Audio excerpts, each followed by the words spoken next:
Chevella bus incident తెలిసిందే. దాదాపు 19 మంది అందులో అసూలు బాశారు. అతి వేగమే ఈ ప్రమాదానికి కారణం అని చెప్పేసి రకరకాలుగా వినిపిస్తున్నాయి. అటు బస్సు డ్రైవరు, ఇటు టిప్పర్ డ్రైవర్ ఇద్దరు కూడా చనిపోయారు. అయితే టిప్పర్లో ఓనర్ కూడా ఉన్నట్లు సమాచారం అందుతుంది. అది ఎంతవరకు నిజము ఏంటి? అక్కడ రెస్క్యూ చేయడానికి వెళ్ళినటువంటి చేవెళ్ళ సిఐ శ్రీధర్ గారికి కూడా దెబ్బలు తాకాయి. కారణం ఏంటంటే అక్కడ జేసీబీ, ఆ రెస్క్యూలో భాగంగా జేసీబీ ఆయన కాలికి తాకింది. ఒకసారి ఆయన కూడా ట్రీట్మెంట్లో ఉన్నారు. ప్రజెంట్ ఆయన డ్యూటీ అలాగే కంటిన్యూ చేస్తూనే ఉన్నారు. మేము దాదాపు హాఫ్ అన్ అవర్ నుంచి ఆయన కోసం వెయిట్ చేస్తున్నాము. కంటిన్యూస్గా ఫోన్లు మాట్లాడడము, ఎక్కడ ఏం జరిగింది అని ఎప్పటికప్పుడు అప్డేట్స్ తెలుసుకుంటూ ఏం చేయాలో ఆయన ఇంట్లోనే ఉండి మరి డ్యూటీ చేస్తున్నటువంటి సిచ్యుయేషన్ ఉంది. చాలా కంపెల్ చేసి నేను ఇప్పుడు ఆయన్ని ఏం జరిగిందో చెప్పడానికి ఒప్పించాను.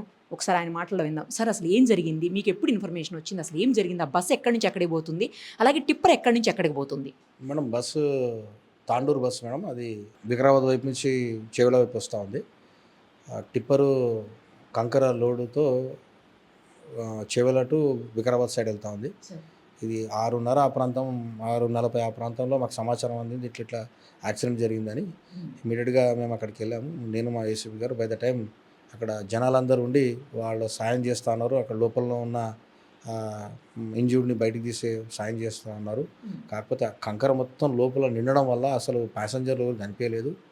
స్థానికులు పాపం చాలా హెల్ప్ చేసేసి అక్కడ వికారాబాద్ డిఎస్పీ గారు కూడా అక్కడనే ఉండి వాళ్ళని షిఫ్ట్ చేయడం జరిగింది చాలామందిని.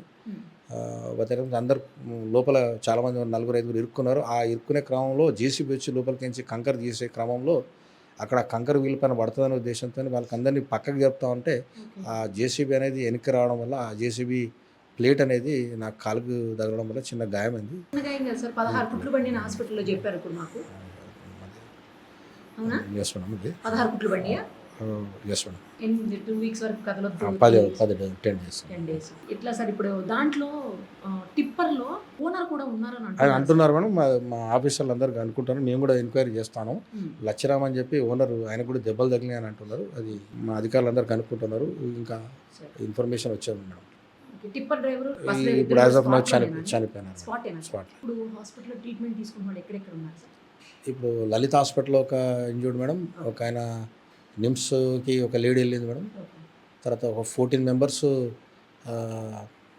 పట్నం మహేందర్ హాస్పిటల్, ఒక 2 ఇంజూర్డ్ ఇక్కడ మన సిహెచ్సి చేవెళ్ళలో ట్రీట్మెంట్ పొందుతున్నాడు తెలుస్తుంది. అక్కడ రెగ్యులర్గా జరుగుతాయి సార్ యాక్సిడెంట్స్ అంటున్నారు చాలా మంది. అంటే ఈ రోడే అట్లుంటుంది మేడం.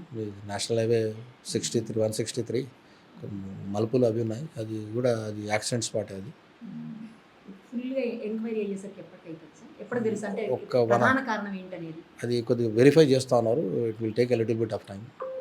ఈవినింగ్ కల్లా వి మేక్ గెట్ సమ్ ఏంటనేది. మరిన్ని అప్డేట్స్ కోసం నిరుపమ సుమన్ టీవీ ఇన్స్టా పేజ్ని ఫాలో చేయండి. సుమన్ టీవీలో మీ పర్సనల్ అండ్ బిజినెస్ ప్రమోషన్స్ కోసం కింది నెంబర్కి కాంటాక్ట్ చేయండి.